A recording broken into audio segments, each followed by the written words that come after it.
I got the win. It's us, motherfucker. It's so dumb. Okay, man.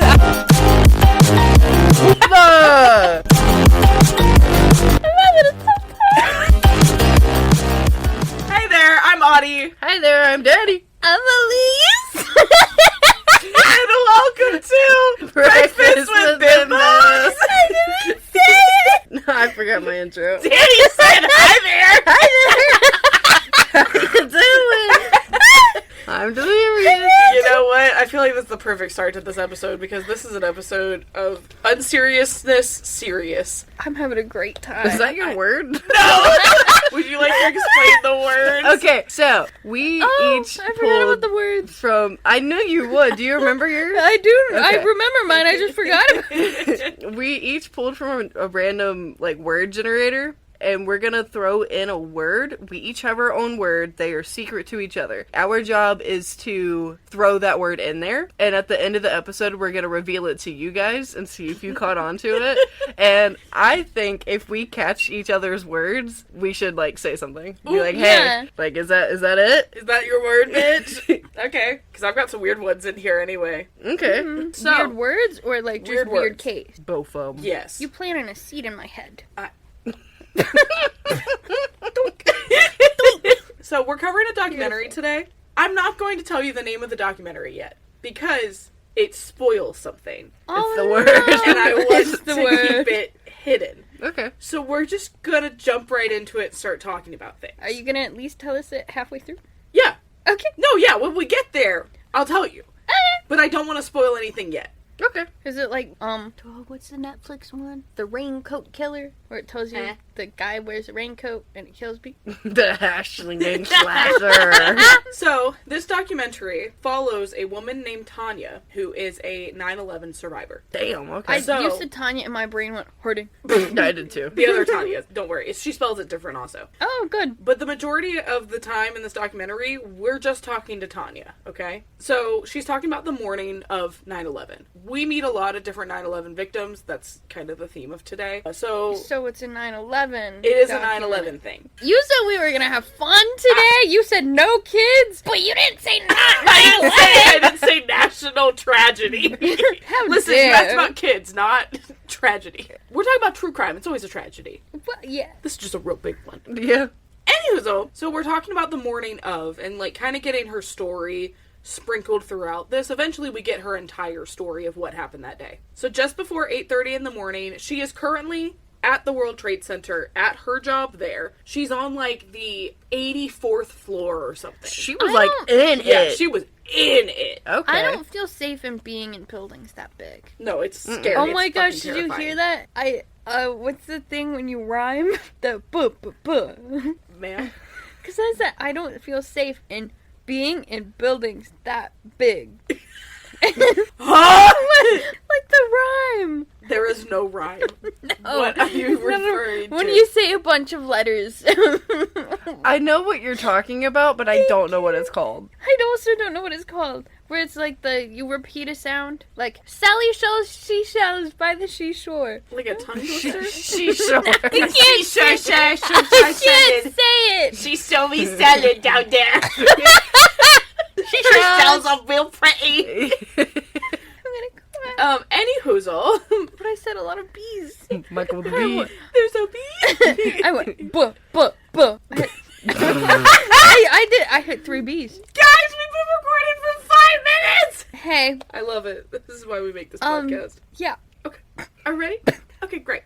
So it's 8:30 in the morning on 9/11. She just got a call from her fiancé, Dave, asking if she could go meet him for coffee. She's like, I have a meeting. I can't. Love you. Talk to you later. Literally She never... didn't die. That's how this documentary is being made. Yes. I was like, oh my gosh, she died without seeing her fiancé again. No. Well, So he died. yeah. Okay. Well, Did he work in the building? Yes, we're getting there, guys! You know I have questions! It's 3 sentences in! But still! I was literally in the middle of saying never spoke to him again. She went, wait! I went, I need to know! I'm telling you it! I know! So, love story. She's saying that, like, they loved each other so much and that it was, quote, sometimes explosive but definitely true love. Okay, then. Period. So on September 11th, 2006, the 5-year anniversary of it, all the survivors, their family members, her, everyone is meeting to go to a ceremony at the site where it happened. It's the chicken nuggets. They want to come out. They're the It's the butler knocking. He's like, let me out, madam. I need to escape. I'm sorry. I cannot do this. A few moments later. We're talking about the most serious shit, and you're all laughing about a fucking chicken. It was, come on, Tommy said it. You and the tummy are separate. We're calling her Gloria. 1 hour later. What's the butler's name? Gertrude. 12 seconds later. Okay, 9/11. 1 eternity later. Stop. I gotta do this. 3:28 a.m. Let's reset. Okay, so she's talking about, like, walking up to the building for this ceremony, how it's one of the hardest things that she does every year, but she always comes to find David's name and like rub on his name, basically, to be like, oh, I miss you, you know, like, I'm here for you. She brings a little cab toy, like a taxi cab, because that's how they met, was he took her cab. That's so cute. So she brings this little taxi cab toy every year with her as, like, a memorabilia. I actually visited that whenever I was in New York, and it made me really sad. Yeah. I've seen some of the 9/11 rubble. They have it at the True Crime Museum in Gatlinburg and Pigeon Forge. Oh. And it's fucking crazy to see these gigantic metal beams just, like, crumbled. Like a Coke can. It's insane. Dang. So all these people are having a moment of silence at the ceremony. Everyone's bawling their eyes out, obviously. Yeah. And she's talking about, like, the grief and how, like, why did I make it out of this building and all these, like, children and women and, like, just all these other people died. You know, like, she's doing the why me. Survivor's guilt. Yeah, survivor's guilt, most definitely. And this is when we're introduced to a lot of people in the documentary who are going to follow us throughout, and I love every single one of them, so we're talking about all of them. Heard. Heck yeah.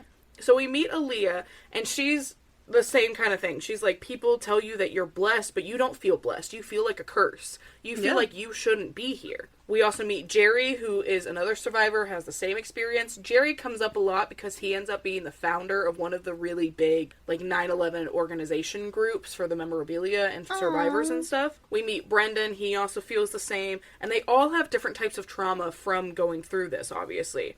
They're replaying that day over and over again from morning to night, 24/7. And before Brandon met Tania, he was looking online to just talk with other survivors. He's like, no one can relate to this unless you've been through it. Like, this is such a kind of a niche thing to find somebody to talk to about. Because you can't go to an average person and be like, yeah, I went through 9/11. Yeah. And have a reciprocating feeling. I can't say that word. Leave me the fuck alone. Yep. Everyone knows what I tried to say. It's fine. Yeah. Audie can't talk. Sometimes I blame the lip piercing, but really it's just my own stupidity. Me. You've heard me speak. Me. So this is the support group he found online that Tania is also in, and this is how they met. And basically, this support group, it was like on Yahoo Messages. Remember, this is like 2006. Yeah. So it's like Yahoo Messages, and it's just a big message board where people will put their messages on there. Danny, was your word butler? No. Okay. Because you brought up the butler in my stomach and I was thinking about it. I was like, butler is an odd word. It's a mystery. Elise turned over to Danny like a horror film. She looked like a doll head that just turned and her eyes locked in, and I was like, I can't I concentrate. just swiveled. Literally, you looked like an owl. But basically, if you're having a bad day and you just post about it on this forum, you're going to have tons of people, like other survivors, commenting, telling you that, you know, this is a valid experience. This is what they're doing too. And it's bringing this community together. So you're also meeting this woman named Lori. She's giving you just every other side of grief. How it's people with money problems, economic problems. They're posting about all of it because they don't know where else to go. Yeah. And everyone loved Tania. She gave so much support. She showed a lot of strength. Support. And meanwhile, I'm over here thinking about how much insurance is going to cover on how many cars were destroyed. That's something I didn't think about. Okay, have you heard the Superman theory? No. No. Okay, So the Superman thing is like, Superman will look at the cars and throw cars at really rich people's cars because he knows lower class people can't afford it. So he avoids bad cars. That's and just hilarious. throws nice ones. That's like Hell yeah. Carl from Shameless when he became a cop. Because not everyone And, like, has he only insurance. ticketed the rich people. Hell yeah. Anyway, But yeah, I was thinking about that. everyone loved Tanya. She gave a lot of support. She was someone who was very strong, but as you got closer to her, you would realize, like, oh, it's a facade. She's obviously in pain, too. Yeah. But she wouldn't show that on the outside, to the point she kind of became, like, the face of survivors. Oh. Oh. And Tanya didn't really talk about her story much. And everyone was like, oh, it just hurts, you know, like, she doesn't want to tell it. Whereas everyone else is, like, posting their full stories on the forum of what happened or doing interviews. She's more reserved about it, but, like, would leak little bits and pieces to people. Until one day, she just posts her entire story on Yahoo Messengers for everybody to see. Oh. So now we hear what her story is. So she's saying that she was on the floor that the plane hit.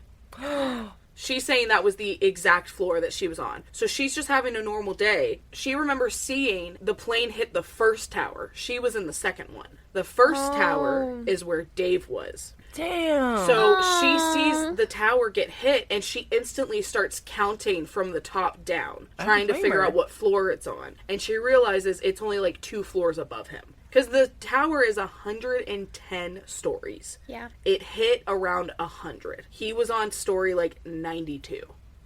So she is already starting to run down the staircase, going over to him when the tower gets hit. And she hears someone screaming and then just heat, flames. She feels her body get like thrown back against a marble wall and then passes out.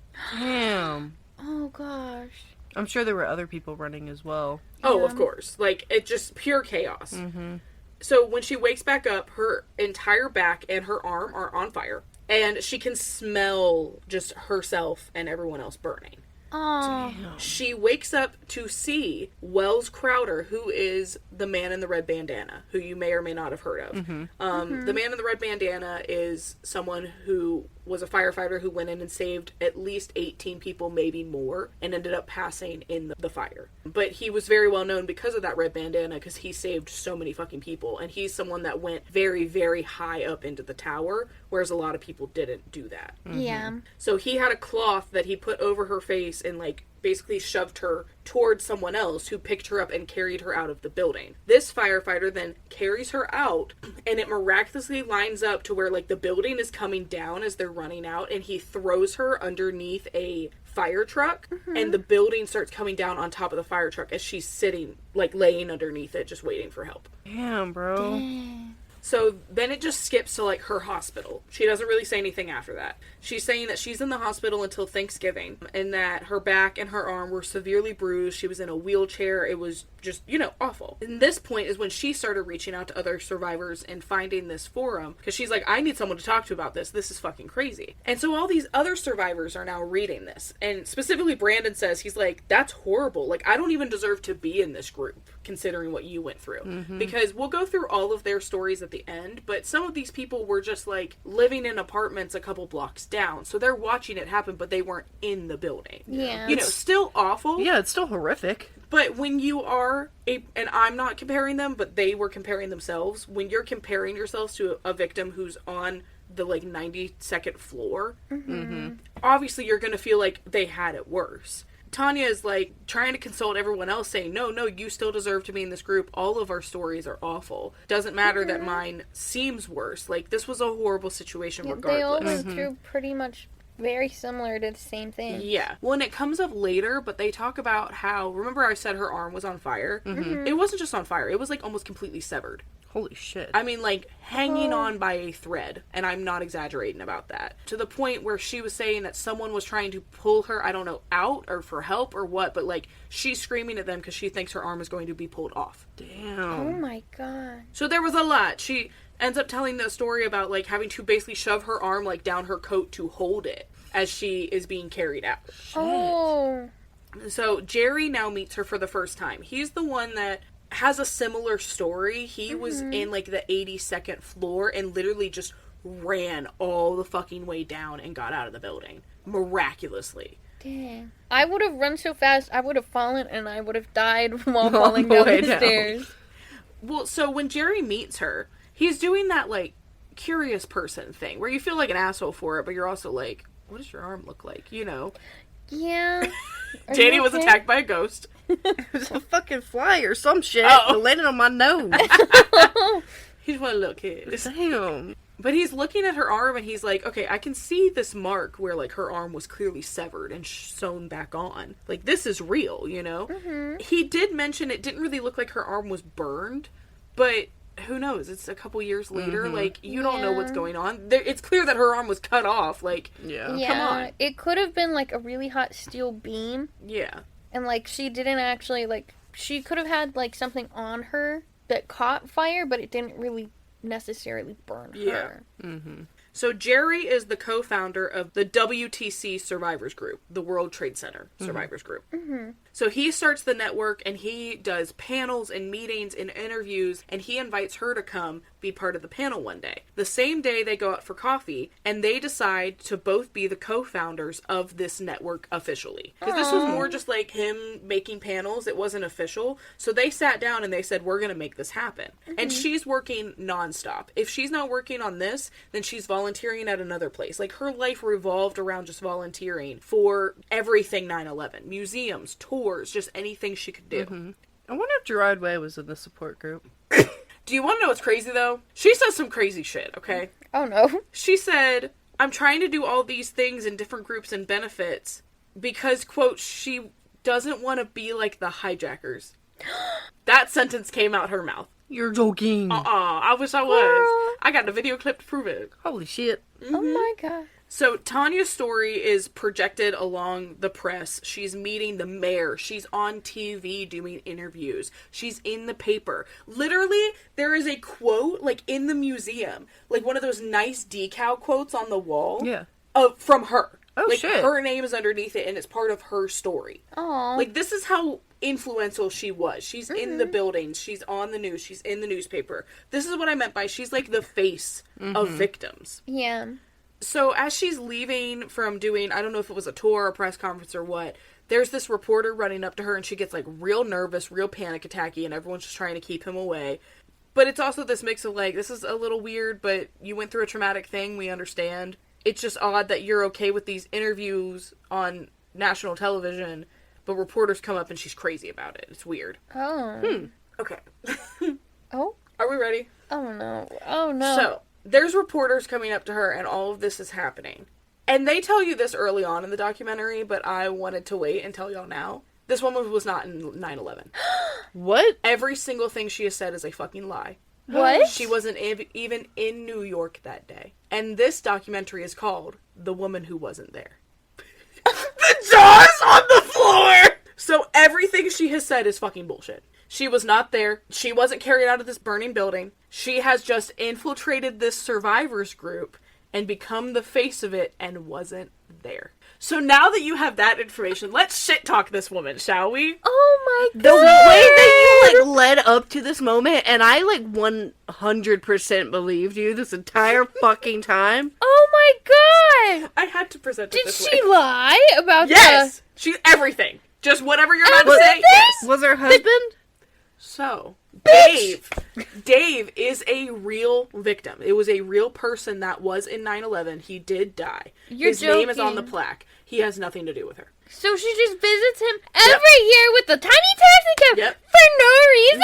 Everything that she found out about him is from online, but everything online has nothing about her. Nothing about this fiancé, also being in the towers, nothing about her. Oh. Which obviously is suspicious. Yeah. So now that we know this is bullshit, let's hear about her supposed honeymoon with this man. That she is telling to, because remember, this documentary is all to camera, because mid-documentary filming is when they found out it was a lie. So she is to camera saying all of this. They found out it was a lie mid-documentary? They were just making a series about survivors, and then it became, oh, this bitch is lying. How did they figure that out? Let's talk, shall we? So first you gotta hear about this fucking honeymoon, okay? The shorts and Adelaide? You're not ready. You're not ready, okay? I can't even tell this. I'm going to play it for you. Came home from work, and what I found was rose petals leading from the door to our dining room, and I followed the rose petals, and I found Dave standing there with a coconut bra and a grass skirt, dancing to Hawaiian songs. And I was like, oh my God. And he had even cooked these really disgusting Hawaiian food recipes that he had found on the internet. And on the dining table were two tickets to Hawaii, leaving the next day. Oh, there's more. Oh, there's more. Why was that AI generated for a second? Right.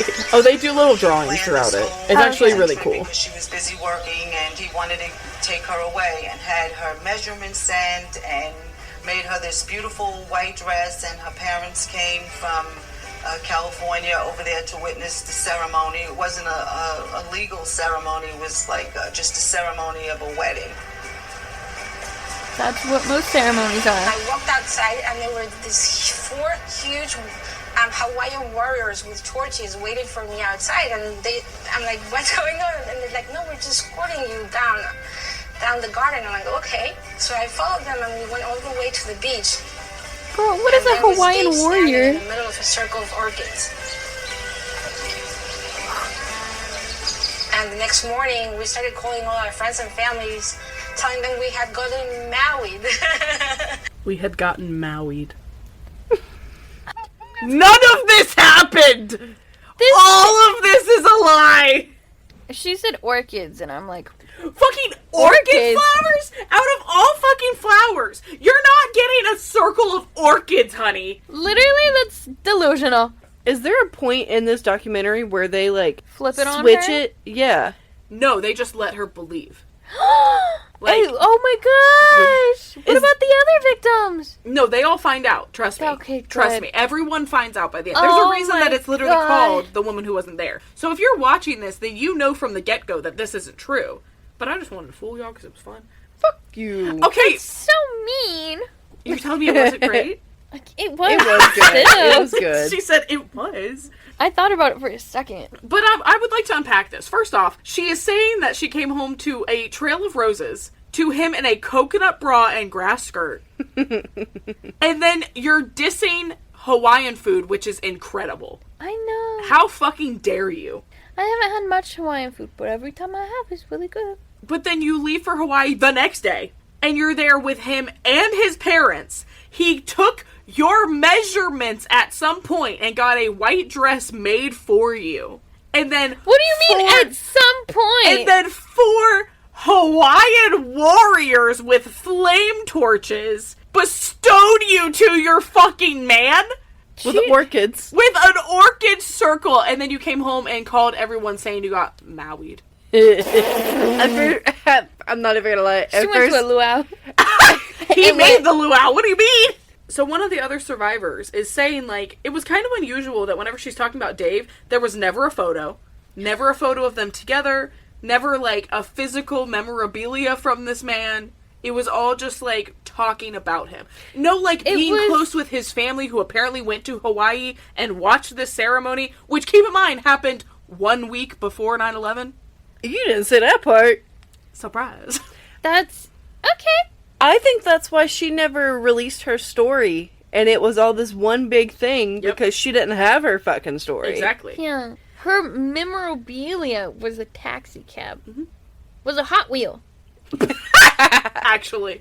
That's crazy. Not a photo. But do you know not what's a bad? tie. So Brendan was like, wouldn't it be funny if she's one of those people that just never tells the truth and made everything up? And then just went on with life. Like, he didn't genuinely think that.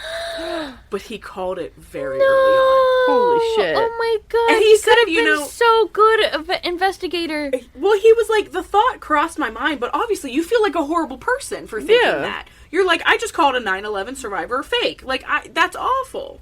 Oh yeah.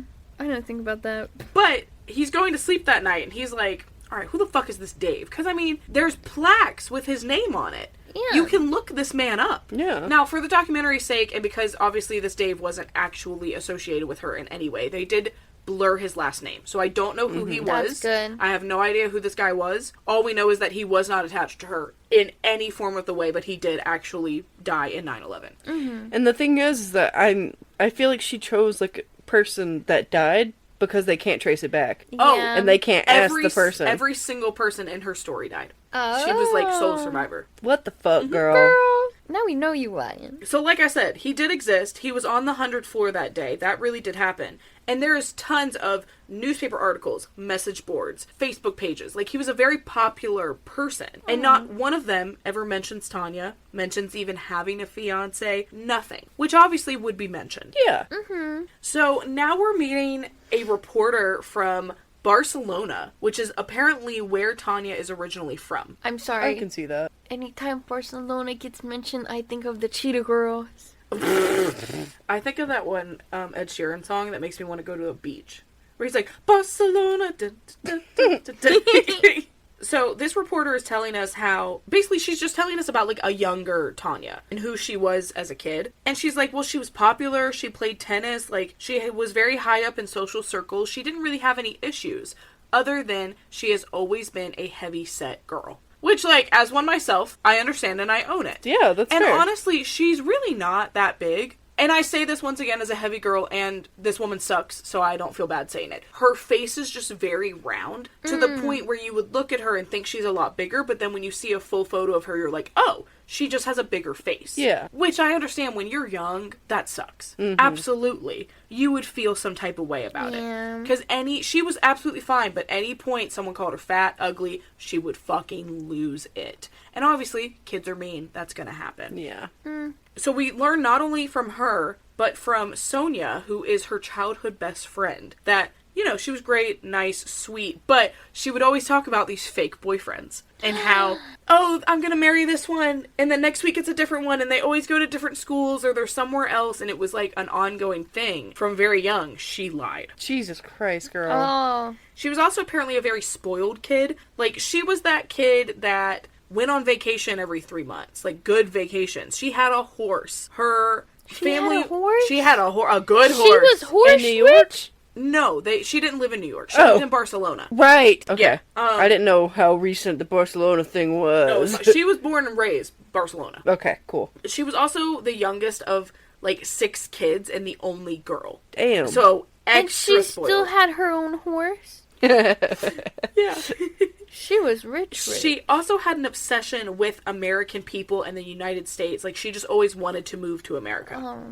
So now we're going to talk about Wells, the red bandana guy, again, because his mom, Allison, is in the documentary. Oh. Do you want to awe some more? Allison's pet dog wears a red bandana every day. Oh my fucking god! Every day he has worn a red bandana since. And he's such a good boy. He does tricks for the documentary. He's precious. He's a brown lab. He's so cute. We always have to come in with the dogs, you guys. Do you have a picture of the dog? I don't. I'm sorry. God damn it, fuck you.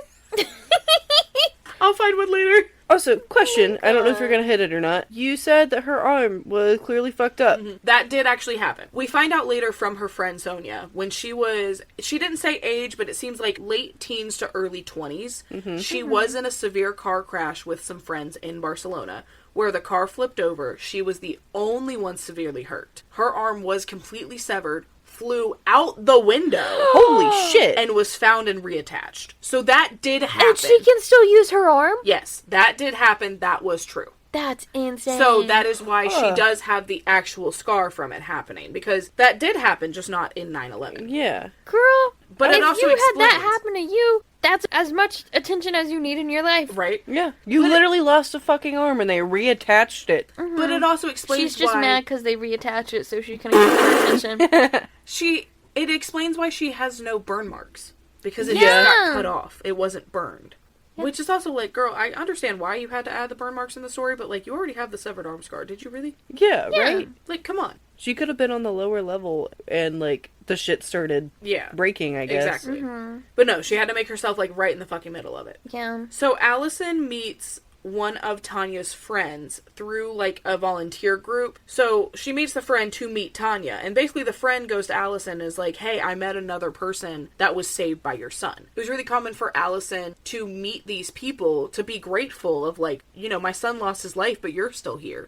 Like, you know, because he saved like 18 people. So she's met all of them personally, hears their stories, and it's also closure for her because she's finding out and piecing together her son's last moments. Oh, and then Tanya just had to throw a wrench in it. All Tanyas are evil. Yeah. Yeah. You know what? Tanya Hardin and her would actually be such good friends. Oh, I see that. Think about it. This is a lesson. Do not name your kids Tanya. They will turn out to be jerks. Or Ryan, but that's a different reason. But I just love stories like that, especially with, like, organ donors and stuff, and how they, like, meet up later, and they're like, oh, like, you have a part of my son in you. The ones where they listen to the heartbeat, and they're like, I can still hear my kid's heartbeat. Oh, that Like, hurts that me. stuff, like, it hurts. So, obviously, Allison wants to meet her, and it's kind of this big thing of, like, you know, my kid saved you, why wouldn't I want to meet you? Tanya is very reluctant to meet Allison. And she says, quote, she's reluctant because she has met other victims' families, and they're angry with Tanya for surviving. That doesn't fucking happen. Yeah. I hope the families Nowhere. know that she was fucking lying this don't entire worry. time. So Allison is telling us this, and I accidentally paused on the most beautiful face that Allison could have made that I think conveys the situation perfectly. She's like, She literally said, excuse me? Excuse me? So Tanya now says, okay, I'll meet with you, but it has to be very, very private. They apparently have, like, a lovely lunch together. She bullshits a fucking story about her son saving her, and they, like, move on with their days. No other further questions asked? That's it? I mean, eventually, That's crazy. obviously, they find out that she's a faker, and they're pissed, but, like... Yeah, because why would you fake being a 9/11 victim? I think it's a hero complex. Oh, absolutely it is.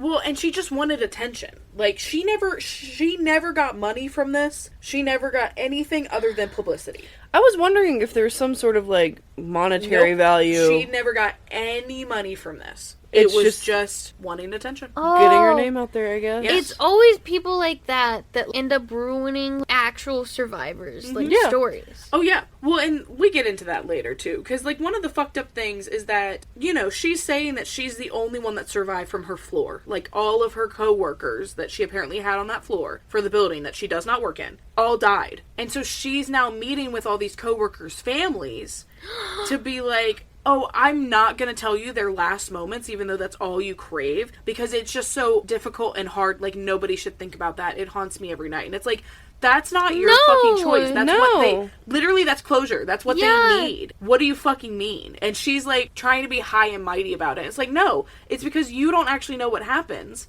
And because you weren't there! Yeah, and you know if you say something... If you're like, they broke their left leg, and I tried to pull them out, and then they're going to be like, well, the autopsy, their leg was whole, you know? Yeah. That's catch you earlier on. Gosh. What's crazy is the survivors are the volunteers for a lot of shit. Like, Yeah. the survivors are the ones giving the tours. So she's seen, like, out and about giving these fucking tours for something that she wasn't in. Well, I guess in order to create such an elaborate lie, she would have to do some sort of fucking research. I'm so upset. Well, and also, she has a really good friend named Linda. Tanya and Linda are as close as you can be. I mean, literally, Linda has a clip in here saying, this is my best friend. So one of my best friends. I met Tanya. Tanya and Linda were like sisters. They just, every time we had any kind of event, whether it was, you know, like an official meeting or any time we went out socially, those two were always together. Linda's an actual survivor. Tanya is not. You're fucking joking. Oh. I need you guys to understand, this is Tanya and Linda. Linda is an actual survivor. I have no idea why they made this joke, but I need y'all to see it. Oh, God. Okay. Oh, there's a joke. Let's show him what regular people at the U.S. Open do. You ready? Yeah. Let's show him now what survivors do when they go to the U.S. Open. Check out for plays. We're watching the plays. I mean, I guess if they can find comedy out of it, but the fact that I know that she's been lying is even more fucked up. Crazy. One, the fact that she's the one laughing so hard. And that was one of the things that they would talk about was like, oh, she always laughed and was so happy. And it's like, yeah, because she doesn't have an actual tragedy to think about. Yeah. Oh my gosh. Yeah, so now Linda is officially to camera, telling us how she loves Tanya. She looked up to her, how, you know, how inspired she was by Tanya, and how Wells, the man with the red bandana, helped her so much, and she spoke so highly of her, and just all this shit. And now Tanya is also telling us, because she has an excuse for everything, like a good narcissist. Mm-hmm. She's like, oh, well, the reason that I'm not on any of Dave's stuff online is because we weren't going to be officially married legally until October 12th. I don't know where she pulled that date out of her ass. She literally said 1 month. 1 month later. So in the, quote, eyes of the law, I'm not actually married to him. So I don't get anything. So she got a lawyer and she went to court and a judge married them postpartum. You're fucking joking. She married that man without him knowing. And then made a big deal about the fact that she became a wife and a widow on the same day. This man doesn't even know her! Nope. How can you divorce the dead? It's not Does funny. she know anything about his actual family? Like, were they informed of this? I have no idea. Because Oh my I have a feeling in gosh. order to even do that, you're gonna have to get your fucking families. They would have to sign off on that. I have no clue. They would have to, yeah. Well, and for all we know, she could have gone to the family, manipulated them too. Like, we have no idea. Holy This shit, is dude. horrible. So, the past year, Tanya's very distant. She's in denial about her husband dying that she didn't have. And people were concerned about her mental health and, like, if she was suicidal or not. Like, that's how much she's playing this up. Because she is now saying that she is doing flooding therapy. Flooding therapy is when you tell your story into, like, a recorder and you play it back over and over and over and just relive that trauma over and over and over. And it's supposed to, like, desensitize you to it. Which I if can that see how that could work. if it works for you, great. Here's the issue, though. She would record these tapes and then play them and then call Linda, who's an actual fucking survivor,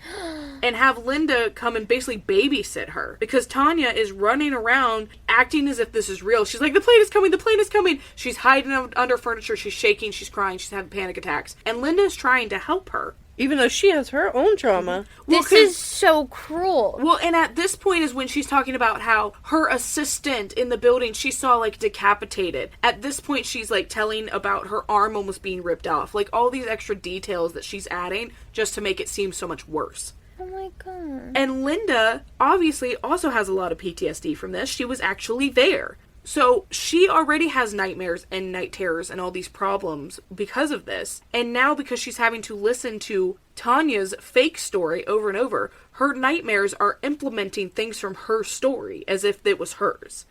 So now she's seeing all of the shit in her nightmares. And she goes to Tanya and she's like, I'm sorry, I can't help you with this anymore. Like, it's hurting me. Yeah. Tanya blows a fucking gasket, turns on her, says that she's an asshole and a bitch, and she's so selfish, and that I had it so much worse than you. And how dare you do this? How dare you feel this way? You need to be helping me. You didn't have it worse. You didn't have it at all! You weren't there! So where was she? You said that she wasn't in New York. She was home at Barcelona, not even in the United States. She was technically at college during the time. So 9/11 in Barcelona is some holiday. I'm not sure exactly what it is, but school was out for it, meaning she was literally sat on her ass in her dorm room watching TV. She watched it happen on TV. And no one in the school remembers her saying she took a trip to New York. No one remembers her saying anything about being in 9/11. How did she get over there like, to just start lying automatically? Dude, 3 months later, she's still in Barcelona graduating. There is video of her at the graduation ceremony. She didn't even go to the United States for like another year. September 11th in Barcelona is La Diada Catalonias. It's a public holiday commemorating the end of the War of the Spanish Succession in 1714. Okay. Well, schools were out that day. So no one saw her that day, but we definitely know she wasn't in New York. Yeah. So we are now at the 9/11 walk, which is something they do every single year, which they've modernized it now, but they'll go to a stadium now. And you have to climb all of the stairs that the firefighters had to climb. Oh, yeah, I've seen It's that. 110 flights. And every other flight, it tells you, like, you've gone this amount of minutes. This is what was happening in the real world. It's crazy. Mm-hmm. You all get a badge that, like, says your firefighter name. And whenever you finish, you walk past a bell and you say their name. Like, it's a big thing. I've seen that before. I didn't know about She that. was one of the coordinators for that. She's made that happen, along with Jerry, who was the co-founder. But it was at this point when she starts getting jealous of Jerry, and she starts telling him, you're not doing enough for this community, and everyone is talking about it, which we've talked about on the podcast before. Is such a narcissistic thing to say, oh, everyone is saying that. No, sweetheart, it's you, but you want them to believe that everyone else is on your side. Leave Jerry alone. Leave him be. Well, and literally, Tanya's just mad at Jerry for no reason. Like, she was basically afraid that Jerry was going to take everything over and leave her in the dust. So she decided, well, I can't manipulate Jerry. Let me manipulate everyone else. And that's what she does. So they are about to head into, like, a re-election board meeting. Like, it's the new season. She tells Jerry to not even fucking show up. And obviously Jerry's like, I started this company, I'm showing up. They don't reelect him to the board. When the reelection chart comes out, there is now a president. Keep in mind, there was never a president before. Everyone was on an even playing field, and the president is Tania. I don't understand. I'm so upset. What was her childhood like? Fine. Spoiled. Other than being fat, nothing was fucking wrong. She just wanted attention. Yeah, she wanted attention. I'm angry. He was never put back on the board, and he has never been since. He literally walked away from the program. I would too. Now remember, this documentary was made in 2012, so this was 12 years ago, 13 years ago. So he might have done something now, but from when the documentary was made, he had not done anything in those 6 years. See, my thing is that if she organized all of these events without this elaborate lie, she would still be high up on that totem pole. Exactly. Yeah. Exactly. So Brandon, who remember was Googling stuff and realizing like, oh, Dave isn't attached to you at all. He now knows. He knows that she's lying. But he's so afraid of what happened to Jerry that he's like, I can't tell anybody. No one's going to believe me. I'm going to be shunned. And he's like, these are the only friends I have. Genuinely, all these people are very close with each other. So it's like, you get booted out of the friend group if you say anything. Mm-hmm. So he just has to sit in silence. And he watch says, this woman lie. Literally, he says, like, I knew that she was lying. And I knew at some point I would say something, but it couldn't be now. Yeah. Because she's already president, or whatever the fuck. So now Tania is freaking out because a New York City reporter has started to call her constantly because he wants to do a story on her. And everyone has done stories with different reporters, like interviews. It's always been a thing. No one's ever cared. But all of a sudden she cares about this one. And people are starting to realize that this reporter is not reporting her story. This is an investigation. This is them realizing something doesn't fucking add up. So Tania is now finally agreeing, fine, I'll do this interview, but she keeps pushing it back.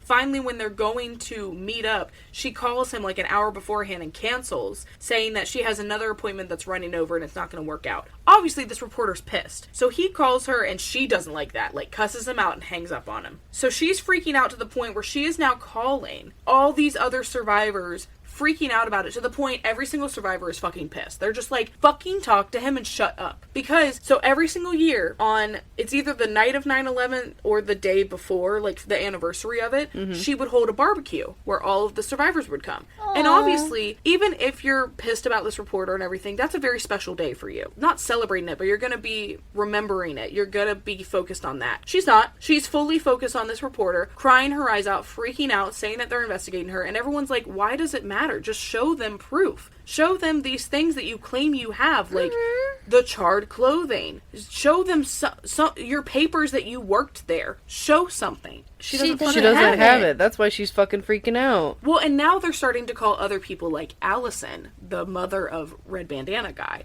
And they're like, we're investigating this. And she's like, yeah, you should. They're calling Jerry. And Jerry's like, okay, I'm now realizing this isn't just questions about her. This is questions about her.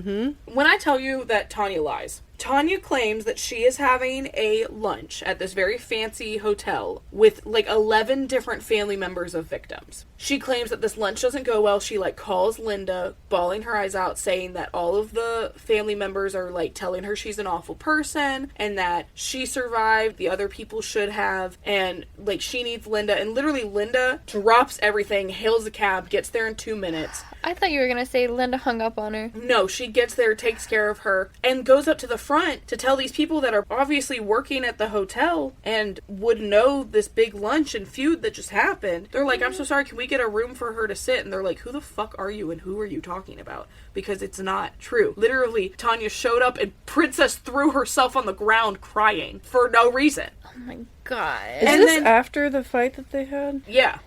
Like, Linda kept coming back. Linda kept coming back. To the point where Linda then takes her out, and they're, like, not far from the memorial. So they go to it, and they find Dave's name. And Tania, like a fucking Disney princess, like, touches his name one time. Completely changed demeanors, turns to Linda and goes, I'm gonna be okay now. You can go. Girl, what? You need to be in an asylum. I don't understand her thought processes on these. Because what the fuck? No, she's fully just narcissist insane. Because, like I said, she's asking all these other members, like, tell this reporter to fucking leave me alone. So Aaliyah is calling the reporter. Well, the reporter's calling Tania, and Aaliyah picks up. And she's like, hey, she doesn't want to do this interview. Like, please leave her alone. You're distressing her. And whenever she hangs up, then Tanya is yelling at Aaliyah, saying you probably just made the situation worse. When it's what Tanya asked her to do. Girl. What the fuck? And everyone is just like, girl, give them something. Just please. Linda is going to Tanya. And she's like, listen, every single person in your story died other than the firefighter who took you out of the building. Give me his name. Let's find him. Let's verify this. She won't. Refuses to give a name. Oh my gosh. Because that firefighter would be like, I've never fucking met this woman. What do you mean? Yeah. This is... And she even says, and I quote, they're fact-checking me. Yeah, they are. Yeah. Because they've caught on, cunt. Yeah, you're being dumb. So everyone's like, okay, then girl, if you're this fucking worried, go get a lawyer. You know, like, get a lawyer to get this reporter off your back. So one of the victims named Janice goes with her, and the lawyer's like, okay, this is like confidentiality, you know, so do you mind stepping outside while I talk to Tanya? She's like, yeah. She sits in that waiting room for 2 hours. Holy shit. And when she's brought back in, the lawyer, and I want to believe that the lawyer knew, and the lawyer was like, let me slyly say this, basically, because now the lawyer is like, Tanya, don't worry, it's okay that you only knew each other for a few months, talking about Dave. Whereas she's told all these survivors, I've known him for years, we're head over heels in love with each other. And then he's saying, it's okay that you were only in the trade center for a day and you didn't actually work there. And like all these lies. And so Janice is sitting there just like, what the fuck do you mean? And she's realizing that all of this is a fucking lie. So in my head, this is how this happened. Tanya leaves and she's like, okay, bye girl. Beep, beep, beep, beep, beep. Linda, girly. Yeah, no, that's literally the exact same shit that we do. Every time something happens, we're like, hey. No, literally. So, like, I Like, need you to verify this. Yes. So she has to call Linda and she's like, hey, this is what's going on. Like, I think she's lying. And Linda's like, girl, this can't be true. Like, maybe they just knew each other for a couple months, and Janice is like, no, she lied about everything. I don't think she was there at all. Mm-hmm. So now Linda's... She really died on that hill. Mm-hmm. Yeah. And now Linda's world is just, like, falling down. Because she's like, what do you mean this closest person to me is a liar? God, I feel so bad for her. So, literally, they call everyone... Like, the whole group is calling everyone. Telling every fucking person that Tanya is a bitch and a liar. And now it is on national television, on the news, that she is a liar. Like, within a matter of hours, this happened. Holy shit. So now Tanya is not only losing everything, Oh my god. she's banished from the group. Good. They said, As get she the fuck out. should. And she's hiding from the paparazzi. And now She better. they're afraid because they're like, any of us could be liars. Like, Yeah. that's crazy, but any of us could be liars. They start turning on each other. Did you get this at Spirit? Yeah, I've had it since last year. That's what I thought. But I saw it today. And I went, wait a minute. Yeah, I bought this one last year. Oh my god. Someone had put another one in the catch-all box. I don't know who it was. I love this thing. She's very cozy. It might have been I- Fred, honestly. Probably. I want one. Do it. I think They're really I cute. put one in the box without Oh, it might have been yours then. They're really It might cute. have. I love them. It's so nice. Literally, my favorite is Lori comes forward and she just says, I don't know, perhaps she's evil. I love that. Perhaps. Just maybe. I don't have And the so- proof yet, but... Linda decides, you know what? Fuck this bitch. I'm going full white woman sleuth. Good! She goes, who the fuck was she? Like, I want to know who she really was. Oh my gosh, she went internet she is now detective. calling reporters in Barcelona, which is how we have the woman in Barcelona we met earlier. And she's like, hey, what do you know about this woman? Because Tanya can't be her name. Like, it has to be a fake name. And they're right. Her name is not Tanya. They find out that her name is Alicia Estavo. And she chose Tanya? So her dad was in financial scandals. Oh. Like, sucked as a person. To the point that he did time in federal prison for it. Oh, shit. Along with all of her brothers. So she's the only one that didn't go to prison. Please tell me she went to prison after this. No. Fuck! Because technically, she didn't do anything illegal. She just lied. She just lied, yeah. She didn't take any money. She went to court, though. She lied under oath. She wasn't in a courtroom. She didn't go to court. To get married to him. That's not court, though. That's just a judge. You're not Oh in my court. gosh. Because So it doesn't count. it's a civil case. Yep. You're fucking joking. Oh my god. Oh my Oh, god. this keeps getting messier. Please tell me she's not still married to this dead man she has no relation to. I have no idea. Oh Okay, this part of the documentary fucking pissed me off. Because there's like 4 or 5 different reporters or people that are like within a foundation, but like they weren't actual survivors, you know? They're just like around 9/11 shit. Mm-hmm. All of them are saying how, you know, I think we all want a piece of 9/11. And I was like, huh? No, why fucking me? No. And they're all saying, like, I think that we're all, you know, we all want that piece of it. We all want the attention of it. And I was like, No. notice how only you are saying this and none of the fucking survivors in this are saying that. Yeah. Like, you're fucking crazy. What do you mean? Who would want to be there? At least we got Michael McCormance out of it. You right. You're right. Honestly, the pipeline between 9/11, Twilight, and MCR, crazy. Mm-hmm. So apparently, this is when we find out in the documentary about her car crash and about the arm severing being real. But apparently right after that crash is like when she kind of did a 180 and she just started almost having a split personality where there was two versions of her and it was really apparent. Oh no. So there was Alicia and there was Tanya. That's how my grandma was. Her name was Pauline, but we called... No, hold on. You don't remember your grandma's name? It was either Polly or Pauline. No, her name was Polly, and we called her Pauline when she was mean. My nephew has two names, Roland and Bobby. Oh. I don't know why he has two names. I just know he does. He sounds like a daredevil, like a stuntman. Welcome, He- Roland okay. Bobby. You know what it is? It He's reminds a me of great Ricky Bobby. kid. That's what it is. Yeah. Oh, So to just kind of like wrap up things, Brandon came forward during the interview and he said, the only compliment I can give this woman, she's the best liar I've ever met. Do you want to know the level of Alicia, blah, blah, blah, Tanya, the level of her lying? Like, just about stupid things. oh no. So Aaliyah would go to Tanya's house sometimes, like her apartment, and Tanya always talked about having a dog. And Aaliyah is like, oh my god, I love dogs. Like, I want to meet your dog. And every time she went over, there wouldn't be a fucking dog. You're And fucking kidding. She was like, bitch, where is your dog? And every single time, Tanya would be like, oh, Lupe is walking her. And finally, one day, Who the fuck is Lupe? I don't fucking know, but finally Aaliyah was like, damn, that dog gets walked a lot. And then came over and she looked her dead in her face and said, Tanya, do you or don't you have a dog? and she breaks too in the documentary. She goes, because, you know, I really like dogs. And I was like, I love you. You don't give a fuck about this lady lying about 9/11. Where is her dog? Honestly, that's me as fuck, though. And Tanya's just like, yeah, of course I have a dog. Oh my gosh. So, as soon as the articles came out about her being a liar, she literally fell off the face of the fucking earth. Other than one sighting that is at the end of this video where I swear it's like those fucking Karen videos where she comes up and she's pointing and she's like trying to grab the camera like a fucking Karen. Oh no. And keep in mind, she was found in New York. Otherwise, she has never been fucking seen. Oh, I bet she's a hermit now. No, like, she is literally hiding herself. She knows. why is she? I wonder if she's in witness Oh my protection. god, fucking imagine. Because she can probably work her fucking way into that with how much she's lied about this shit, but I don't know. her Why name would got she slandered. stay? Why would she stay in the U.S.? I have no idea. Well, I mean, the reporters in Barcelona know her too. Yeah. All of her childhood friends and her family is still in jail. Like, You're right. Forgot about her jailed family. so to close out the documentary, Jails have TVs. They know. Wait, you're fucking right, you are though. correct. Her family knows. Ooh. Yeah, because she said that she's never talked to them again. Oh. Mmm. But to finish out the documentary, it kind of goes through all of the survivors that we've met, and it talks about, like, do you forgive her for what she did? And it's very 50-50.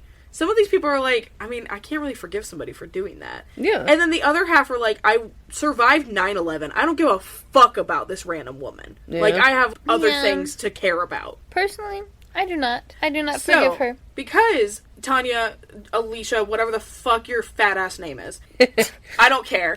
I'm fat, I can say it. Because she just fell off the face of the earth and decided that everyone else's situations weren't as bad as hers, I would like to tell you their situations. And what happened to them on the day of. Mm-hmm. So these are actual fucking stories that actually happened that day. And it's fucking crazy. So Aaliyah was in an elevator when it hit. Oh, no. No. And she felt the elevator drop her and everyone else inside of it. She was in the first elevator that went from the first floor to the 48th floor, so I don't know how high up they were, but it drops her down, and the firefighters ended up prying it open after, like, a good amount of time. Pried it open, and remember, like, I don't know if y'all have seen videos of 9/11, the smoke was insane. It was a firewall. You yeah. couldn't see anything. You couldn't breathe. So everyone is like on their hands and knees throughout every story, basically. And she just like touches the boot of a fireman, and all of a sudden she is just hoisted and taken outside. Damn. Dang. Because I bet it took them a long time to like actually find where this shit Oh, was. absolutely. Because Yeah. everything is going to be shifted. So Jerry, the man who was the CEO and co-founder of the company or foundation, and just like didn't ever do anything again because he got booted out, he was on the 82nd floor. He said he remembers the building violently shaking. It hit like a little bit higher than he was, and everyone just booking it down the stairs. He said 3 of his colleagues were killed in front of him. Damn. And he just books it all the way down out the building as far down the street as his legs can carry him. Oh my gosh. So Brendan is the craziest one, in my opinion. So he was 5 minutes late due to his train running slow. So he was taking the subway underground, came up out of the subway to walk into the World Trade Center. So he's on the street at this point. Yeah. Right before he hits the lobby, plane hits. He saw Like, it while walking in. Almost. Yeah. Oh He my just gosh. hears, like, the lobby just crumbling around him. And actually what's terrifying, he doesn't see anything. He sees a police officer who is looking up.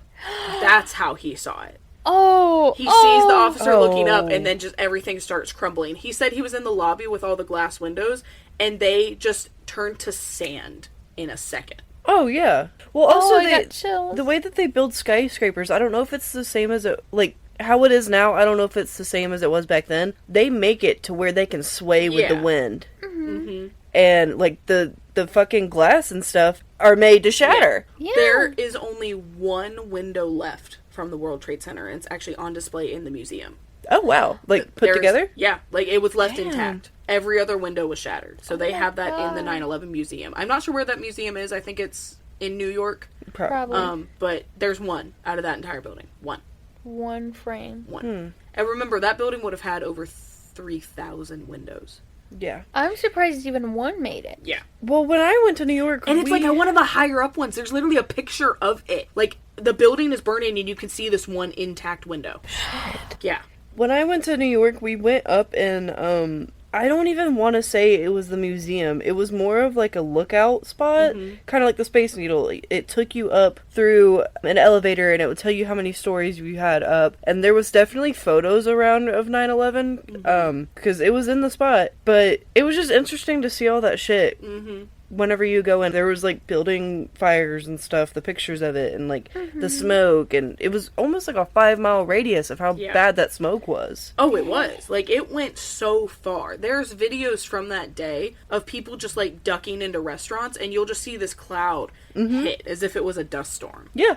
So Brandon books it away, obviously. He's running, and he ends up running back down into the subway, because it was the only place to run. So he's now caught in with all of these, like, groups of people. And he even says, like, he's having these thoughts, but he never stops running, where he's like, okay, it's basically a T up ahead, where, like, I can go this way, and it's probably not going to be great, or I can go this way and get stuck on an escalator with all these other people, or I can go forward and try and catch a train. So he goes forward, ends up literally running full-fledged into a guy, like, smacking each other flies both to the ground, and they both keep running like it's a cartoon. Oh gosh. Because he's outrunning the smoke. Remember that. Yeah. It's behind him. And he now notices that there's like a decent group of people that are following him. Because there's people that are far enough away, they don't know what just happened. They're underground. So he's... Yeah, I was wondering about that. No, he's yelling like, move, run, get the fuck out of here. And no one knows what's happening. They're asking if it was a bomb, and he's like, I don't know, but go. He ends up accidentally leading people, and he like leads them up this stairwell where they realize it's not like a dead end. They have to go back in through the smoke either way, basically. Yeah. So they end up having to go back into it. He like runs through the turnstile to the train by I don't know how, but he swipes his Metro card as he's running. I would have jumped that bitch. And a woman behind him did too. This was the only woman left following him. Oh. They both get through the turnstile, and they end up running back through the smoke real quick to get to this one exit to get back up on the street. And when he gets on the street, he's now like probably 4 or 5 blocks away. He just looks up and sees it for the first time. Shit. So he's standing there in shock. He's just been sprinting. He's trying to call his family, but has no service because of all the calls that are being made. Runs over to some kind of deli or somewhere to make a phone call. He's now telling everyone in the deli what's happening because no one has any idea. Oh. And as it's all happening, like, it's just getting worse. The cloud keeps coming, and they're realizing they have to keep running. His story keeps going on for a very long time. Like, this was maybe 1/4 of his story. Oh, God. It keeps going. Like, basically, he stayed in the area for a very long time helping. Yeah. Sorry, I keep putting this back to My Chemical Romance, but part of me wonders if Gerard Way was actually going down into the subway, because they have a song called Skylines and Turnstiles. No, he was on a boat when it happened. He was on a boat? Okay. Yeah, he was I on didn't a know boat that next story. to the Statue of Liberty when it happened. Okay, because I was like, maybe, Oh my maybe he was God. a part of that, like... I didn't know he was on a boat. He was on a boat. Like, he watched it happen. Yeah. And that's what gave him the inspiration to start My Chemical Romance and write the song Black Parade. So My Chemical Romance wouldn't happen without 9/11. Yeah. But like I said, there's a lot more to his story. Please look it up. There's a 9/11 memorial site that has all of their stories on it, so you can read them in depth. Oh, really? Yes. That's and they're sick. fucking crazy. And I wanted to talk about him the most because, unfortunately, in 2022, he did pass away from cancer. Damn. Oh. Dude, what kind of cancer? I wonder if it was smoke I related. do not know. Yeah, that's what I was But thinking. he goes on saying how he basically got crowd crushed at one point. Oh, yeah. From a crowd running over him, and somehow like wiggled his way out and like helped other people. It was insane. And the final person we're going to talk about is Linda. So Linda was near the outside of the building, about to walk into the building when it happened, and she ran for cover. She was there watching the bodies hit the ground. Damn. As of 2024, she also passed away. But before she passed away, she was a Disney travel agent. Oh, Linda! that's so cute. She's making other people's dreams come true. But like I said, these stories are crazy. There was some other ones like Lori, who lived in an apartment like 5 blocks away and watched it happen from her apartment and went down to help, things like that. There's a lot of faces in this documentary. I just covered the main ones. But that is the woman who wasn't there. Fuck you, Tanya, or what? Alicia? Whatever her fucking name was. I hate you! You are stupid and dumb! I want to know what she did during COVID. She's probably the safest she's ever felt. You know what? I hope she died Yeah. from it. Imagine. We wouldn't know. Do we know if she's still alive? No idea. No one She's knows. like She's gone. just gone. The last article made about her was in 2021, where people still say that she's not here, but she is still registered as living in her home in Barcelona. Oh. Otherwise, she has gone into hiding because not only was this documentary made, but a book was put out about her called The Woman Who Wasn't There. Well. That she did not write, but she is definitely pissed about. Yep. Yeah, because she's not getting money. Yep. But she's getting the attention she's always wanted. Yep. I wanted to talk about this so badly. my I God. No, brought that was a good one. Dude, I brought this Yeah. up one day because I was in the car with Elise. I'm so glad you didn't remember it because I was like, have you ever heard of the woman who wasn't there? And she went, who? And I went, I was like, wait, you've never heard of this? And I was like, I bet Danny hasn't either. And then I just shut up. I was like, I'm not saying anything else. This was that one Yes. where I was like, no, tell me. I was like, no, you can't know anything. Because when I first heard this, I was listening to the podcast True Crime Obsessed. And they did it the same way, where like they didn't really tell you until later. Fuck you for giving Audie ideas, by the Like, way. heck yeah. Feeling Finding my that feelings out, and shit. If I could go back and find that out again for the first time, oh my god! Like, you saw how low our jaws were to the Jaw to floor. the floor. Audio, To the floor. I audio could've moved in. listeners, pure silence. But Yeah, yeah, no. fuck you, Alicia. Hope you're having a terrible life. I thought You're you were insane. going to say my name. And I was like, No. oh. Fuck you, Elise. Fuck you, Elise. I'd be like, okay, guess we're doing this. Well, thanks for hanging out with us. If you enjoy these episodes, make sure you check back every single, I can't even say week at this point. Who knows when they're coming out, guys? We We're just be still like win a little bit. It's fine. Yeah, a lot has happened lately. Yeah, we just got a lot We're going very on. busy girls. But we trying for y'all. Don't worry. Please. Don't worry. Don't give us... what was the words? Oh, yeah, what was your words? Mystery. When did you say Mystery. it? I said it. You asked me about the butler, and I said, "Oh, it's a mystery." Oh my god! And I said it a couple times, actually. You used it to your thing. I did. What was yours? Plant. Plant! That's what Damn, you know, I was thinking about that, and I was like, no, you said that at the beginning, before we even, like, Exactly. said anything. That's why I said it. I actually said it twice. I know you did. That's why I was like, maybe I'll throw them off. If I say it twice, they're going to be like, no, she wouldn't say it twice. And if they did, maybe it was seed. I was like, it might be seed. Yes! What fair. was yours? Banished. Oh! which was perfect because Yeah. she was banished. Holy shit. So I was okay. like, oh, I can work with this. But to be fair, I say banish a lot. Yeah. Yeah, So that's true. It kind of just fit in my vocabulary. Yeah.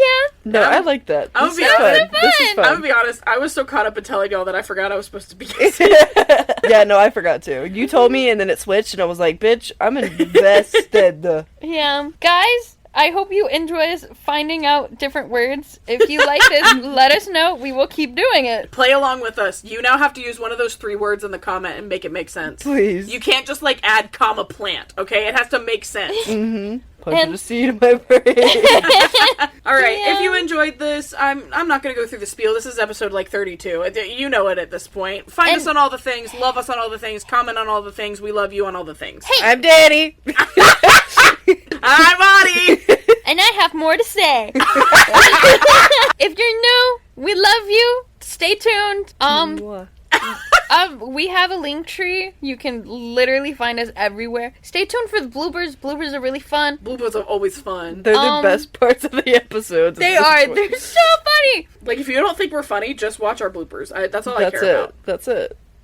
Shout out, Florence Cardigan came out with a new song, Intimate. Listen to it. It's my favorite. But I'm Elise. This has been Breakfast with Bimbos.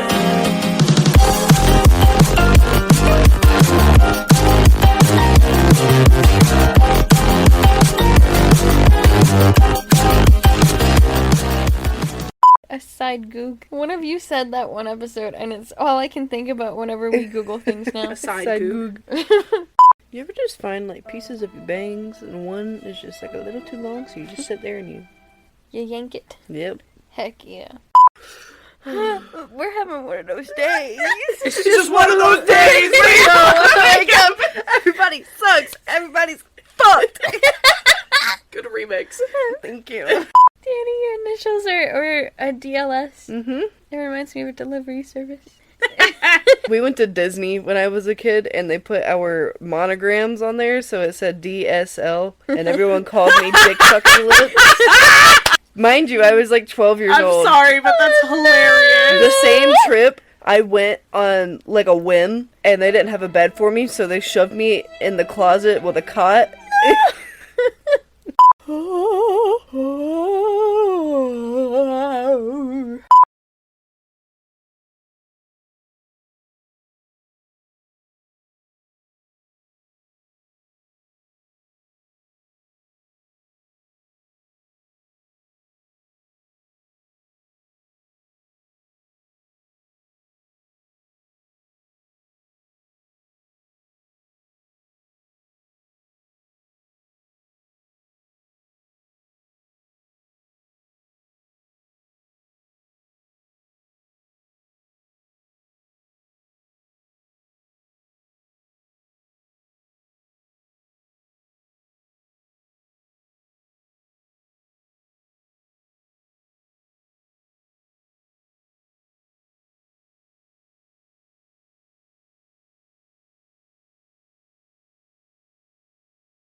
So Tanya and Linda are like, can you not? Okay. Hey, wait, He He did. barked. He barked.